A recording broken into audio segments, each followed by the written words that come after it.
A Bíblia à luz de nossa redenção. Curso Bíblico Básico, de E. W. Kenyon. Lição número 34. A segunda vinda de Cristo. Nossas duas últimas lições foram sobre o ministério do Espírito Santo. Vimos que ele veio num tempo determinado para cumprir uma missão específica e que quando o Espírito Santo tiver cumprido seu ministério sobre a terra, ele retornará para o Pai como Cristo o fez. Segunda carta aos Tessalonicenses, capítulo 2, versículo 7, revela que existe um tempo determinado para que o Espírito Santo seja tirado deste mundo. Abre aspas. Com efeito, o mistério da iniquidade já opera e aguarda somente que seja afastado aquele que agora o detém. Fecha aspas. Este alguém que está detendo a obra de Satanás é o Espírito Santo, mas haverá um tempo quando ele será tirado. Existem alguns fatos que precisamos notar sobre o retorno ou ascensão do Espírito Santo para o Pai. Em nosso estudo sobre o ministério do Espírito Santo durante esta dispensação, vimos que quando ele entrou no mundo, ele se tornou encarnado no corpo místico de Cristo, ou seja, a sua igreja. Desde aquele tempo, o corpo de Cristo tem sido a habitação do Espírito Santo. Efésios capítulo 2, versículo 22 diz, abre aspas, no qual também vós juntamente estáis sendo edificados para a habitação de Deus no Espírito. Fecha aspas. Precisamos notar o seguinte fato. Ora, quando o Espírito Santo partir deste mundo, ele não se separará do corpo, mas partirá no corpo de Cristo. Isto constituirá o arrebatamento. A igreja será tomada no Espírito para estar unida em glória com Cristo, a cabeça da igreja, ele mesmo o Salvador do corpo. O Espírito Santo tem formado o corpo de Cristo e o apresentará a ele como, abre aspas, igreja gloriosa, sem mácula, nem ruga, fecha aspas. Veja Efésios capítulo 5, versículo 27. Escrevendo sobre este assunto, A. J. Gordon disse o seguinte, abre aspas, o traslado da igreja deve ser feito pelo Espírito Santo que habita nela, mas se habita em vós o Espírito daquele que ressuscitou a Jesus dentre os mortos, esse mesmo que ressuscitou a Cristo Jesus dentre os mortos, vivificará também o vosso corpo mortal por meio do seu Espírito que em vós habita. Não é por agir sobre o corpo de Cristo exteriormente, mas por vitalizá-lo interiormente, que o Espírito Santo efetuará a glorificação da igreja. Em uma palavra, o Consolador, que no dia de Pentecostes desceu para formar um corpo de carne, no arrebatamento, retornará ao céu nesse corpo, fecha aspas. A certeza do retorno de Cristo. Isso acontecerá no retorno de nosso Senhor. Precisamos estudar as Escrituras a respeito de seu retorno antes de completarmos este curso. Em profecia, parábola e ensino, Cristo revelou que ele virá novamente. Mais de 300 versículos no Novo Testamento lidam com este tremendo fato. As profecias de Deus nunca falham em seu cumprimento. Cada profecia da primeira vinda de Cristo foi cumprida precisamente. Do mesmo modo, cada promessa de sua segunda vinda se cumprirá. Vemos o cumprimento da profecia de Isaías, quando uma virgem concebeu e deu à luz um filho, cujo nome era Emanuel. Veja Isaías capítulo 7, versículo 14. Cristo nasceu em Belém em cumprimento à profecia de Miqueias, capítulo 5, versículo 2. Contudo, o mundo todo teve que ser cadastrado para que isso acontecesse. 20 profecias do Salmo 22 foram cumpridas quando Cristo morreu na cruz. Isaías capítulo 53 foi cumprido quando Cristo foi feito pecado em nosso lugar.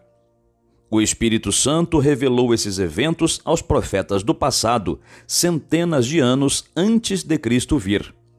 Primeira carta de Pedro, capítulo 1, versículos 10 e 11, diz, abre aspas, foi a respeito desta salvação que os profetas indagaram e inquiriram, os quais profetizaram acerca da graça a vós outros destinada, investigando atentamente qual a ocasião ou quais as circunstâncias oportunas indicadas pelo Espírito de Cristo que neles estava, ao dar de antemão testemunhos sobre os sofrimentos referentes a Cristo e sobre as glórias que os seguiriam. Fecha aspas. Ao vermos o exato cumprimento de todas as profecias da primeira vinda de Cristo, que incentivo isso nos dá para pesquisarmos as Escrituras para aprender sobre a sua segunda vinda. Estudando as profecias que predizem a segunda vinda de Nosso Senhor, vemos que existem duas fases desta vinda.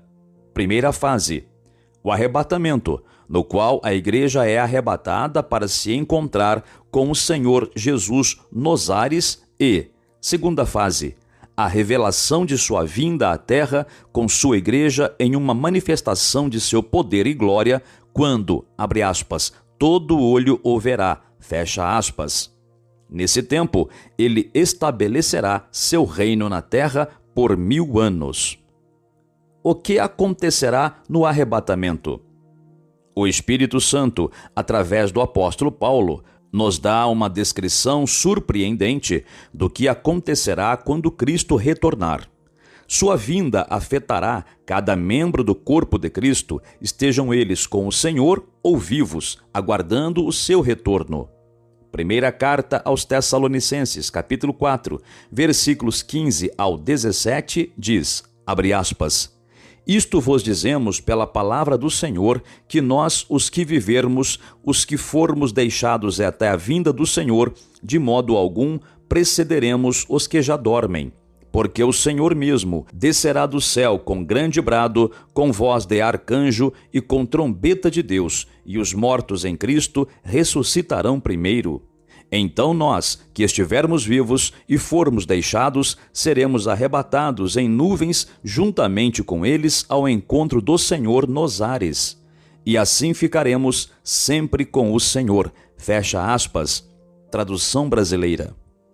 Nosso Senhor, que subiu ao céu, que tomou seu lugar em nosso favor como mediador, intercessor, advogado e Senhor, abre aspas, descerá do céu com grande brado. Fecha aspas. Cada crente vivo ouvirá este brado. Os incrédulos não têm parte nisso, e o brado será um sinal para a ressurreição dos corpos daqueles que morreram em Cristo. Os corpos daqueles que estão com Cristo ressuscitarão primeiro. Eles, com todos os crentes vivos, serão arrebatados para encontrar com o Senhor nos ares. Abre parênteses, no grego se lê em nuvens. Fecha parênteses. Precisamos notar aqui que é a ressurreição dos corpos daqueles que morreram em Cristo que ocorrerá no arrebatamento. Não é o espírito que será ressuscitado. Os espíritos dos santos que partiram já estão com Cristo no céu. O espírito do crente em Cristo Jesus jamais pode morrer e por isso nunca precisará de uma ressurreição. Os mortos em Cristo não estão na sepultura, mas vivos com Cristo. Primeira carta aos Tessalonicenses, capítulo 4, versículo 14, mostra que aqueles que morreram em Cristo virão com ele no arrebatamento para receber seus corpos glorificados e imortais. O termo nuvens não significa necessariamente as nuvens do ar. Provavelmente significa que nuvens de crentes ressuscitarão de todas as nações para encontrar o Senhor nos ares. Encontramos o termo, abre aspas, nuvem de testemunhas, fecha aspas, mencionado em Hebreus capítulo 12, versículo 1. Vamos notar o significado grego da palavra arrebatados. Somos informados que essa palavra indica um ato poderoso e decisivo de Deus, o qual ninguém pode resistir e o qual ninguém desejará resistir. Significa um tomar pela força. Essa palavra é usada em Mateus capítulo 11, versículo 12, quando Cristo diz que os homens de violência tomam o reino dos céus pela força, e também em Atos capítulo 23, versículo 10, quando os soldados foram ordenados a tomar Paulo pela força. Que alegre compulsão será, abre aspas, arrebatados para encontrar nosso bendito Senhor e Salvador, a quem, não tendo ainda visto, amamos, fecha aspas. Veja, primeira carta aos Tessalonicenses, capítulo 4, versículo 17, e primeira carta de Pedro, capítulo 1, versículo 8. Uma transformação acontecerá em nossos corpos. Paulo diz que, abre aspas, a carne e o sangue não podem herdar o reino de Deus, mas transformados seremos todos, num momento, num abrir e fechar de olhos, ao ressoar da última trombeta, fecha aspas. Veja 1 aos Coríntios, capítulo 15, versículos 50 ao 52. Filipenses, capítulo 3, versículos 20 e 21 diz, abre aspas, pois a nossa pátria está nos céus, de onde também aguardamos o Salvador, o Senhor Jesus Cristo, o qual transformará o nosso corpo de humilhação. Fecha aspas. Receberemos realmente um corpo glorificado e imortal como o de nosso Senhor. O Espírito Santo, através de João, nos diz que, abre aspas, sabemos que, quando ele se manifestar, seremos semelhantes a ele. Fecha aspas. Veja, primeira carta de João, capítulo 3, versículo 2. Fomos transportados da autoridade de Satanás para a autoridade de Cristo. Já fomos conformados no Espírito à imagem de Cristo. Veja Romanos, capítulo 8, versículo 29. Estamos aguardando agora pela redenção de nossos corpos, ou seja, o receber de um corpo glorificado como o é o de nosso Senhor. Paulo menciona esta esperança em Tito, capítulo 2, versículo 13, que diz, abre aspas, aguardando a bendita esperança e a manifestação da glória do nosso grande Deus e Salvador, Cristo Jesus, fecha aspas. Cristo fala de sua vinda em Lucas, capítulo 17, versículos 30 ao 35, que diz, abre aspas, assim será no dia em que o Filho do Homem se manifestar. Naquela noite, 2 estarão numa cama, um será tomado e deixado o outro. 2 mulheres estarão juntas moendo, uma será tomada e deixada a outra, fecha aspas. Também no Evangelho de Mateus, capítulo 24, versículo 40, que diz, abre aspas, então 2 estarão no campo, um será tomado e deixado o outro, fecha aspas. Aqui é revelada uma eterna separação entre o corpo de Cristo e o mundo. A ceia das bodas do Cordeiro. O encontro de Cristo com o seu corpo será um tempo de grande regozijo. Os membros do corpo de Cristo serão recebidos por ele. Recompensas serão dadas. As recompensas podem consistir de várias nomeações de cargos para o período do milênio. Nós não sabemos definidamente.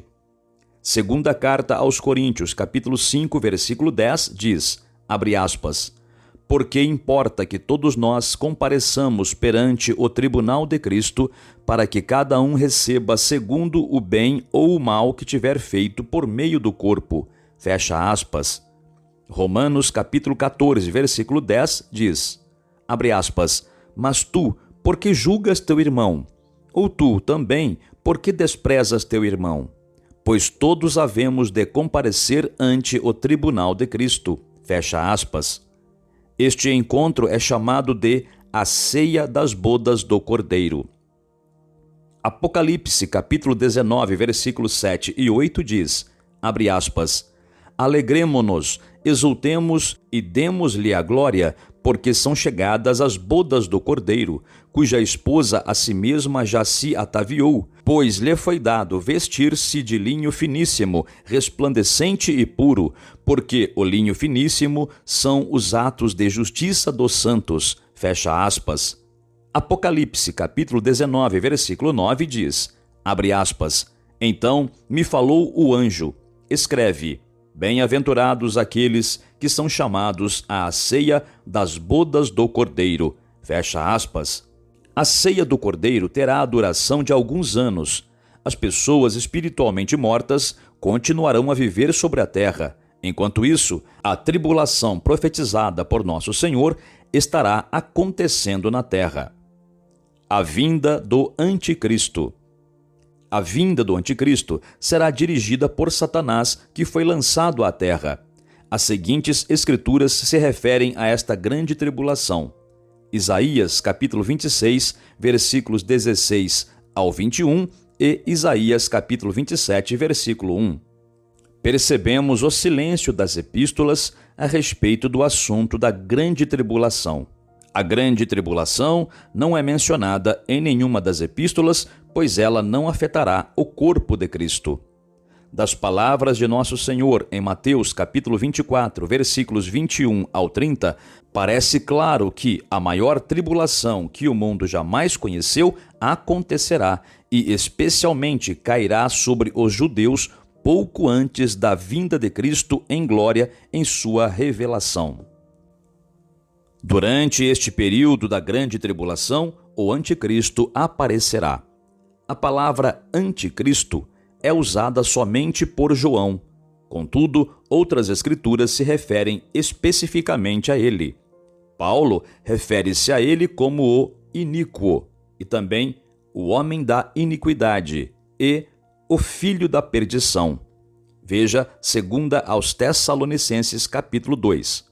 Daniel refere-se ao anticristo como um rei que exaltará a si mesmo acima de todos os deuses.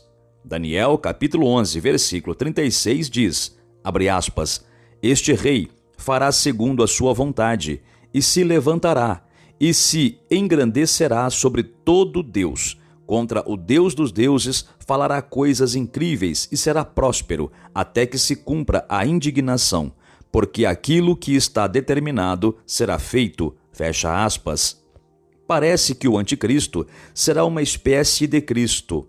O prefixo anti significa contra ou em lugar de. Ambos os conceitos podem estar contidos em uma mesma palavra.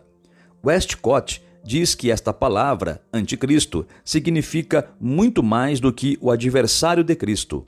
Significa alguém que, sob as mesmas características, se opõe a Cristo.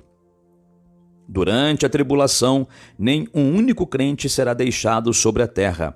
Cada pessoa na terra será um filho de Satanás. O mundo será dele. Então Satanás virá em forma pessoal. O anticristo será uma encarnação de Satanás e imitará Cristo de muitos modos. Devemos lembrar que o desejo que causou a queda de Satanás e mudou sua natureza foi o desejo de ser semelhante ao Altíssimo. Isaías capítulo 14, versículos 13 e 14 diz, abre aspas, tu dizias no teu coração, eu subirei ao céu, acima das estrelas de Deus exaltarei o meu trono, e no monte da congregação me assentarei, nas extremidades do norte. Subirei acima das mais altas nuvens e serei semelhante ao Altíssimo. Fecha aspas. Satanás prometeu a Adão e Eva que eles seriam como Deus. Veja Gênesis capítulo 3, versículo 5. Satanás deseja tomar o lugar de Deus na vida do homem. Satanás até tentou obter a adoração de Cristo. Assim, nesse período de tribulação, Satanás se assentará no templo, estabelecendo a si mesmo como Deus. Parece que os judeus farão uma aliança com o anticristo por um período de 1 semana, o que pode se referir a um período de 7 anos, que permitirá o sacrifício e a oferta. Daniel, capítulo 9, versículo 27 diz, abre aspas, ele fará firme aliança com muitos por 1 semana. Na metade da semana, fará cessar o sacrifício e a oferta de manjares. Sobre a asa das abominações virá o assolador, até que a destruição, que está determinada, se derrame sobre ele. Fecha aspas. Contudo, ele quebra esta aliança no meio da semana e exige que ele próprio seja adorado. Então virá o tempo de angústia para Jacó. Veja Jeremias capítulo 30, versículo 7. Todos aqueles que então se recusarem a adorar a besta serão mortos. Ninguém será capaz de comprar ou vender sem a marca da besta sobre a mão ou testa. O mais estupendo triunfo de Satanás virá quando ele aparecer como anticristo e exaltar a si mesmo acima de qualquer outro Deus, compelindo os homens a adorá-lo. Contudo, seu triunfo será breve e ele será vencido por Cristo. As escrituras que falam do anticristo são as seguintes: Apocalipse, capítulo 13, Daniel, capítulo 7, versículos 8 ao 20, versículos 21 ao 25, capítulo 8, versículos 23 e 24 e capítulo 11, versículos 36 e 37. Continuaremos este estudo na próxima lição. Questionário 1. Qual escritura mostra que existe um tempo determinado para o Espírito Santo deixar o mundo? 2. Por que o corpo de Cristo partirá quando o Espírito Santo partir? 3. Fale sobre a certeza do retorno de nosso Senhor. 4. Quais são as duas fases da segunda vinda de Cristo? 5. O que acontecerá aos crentes vivos quando Cristo vier? 6. O que acontecerá àqueles que dormiram em Cristo? 7. O que acontecerá no encontro de Cristo e sua noiva nos ares? 8. O que causará a tribulação sobre a terra? 9. Por que as epístolas silenciam sobre o assunto da tribulação? 10. Qual é a ambição de Satanás em assumir uma forma humana na pessoa do anticristo?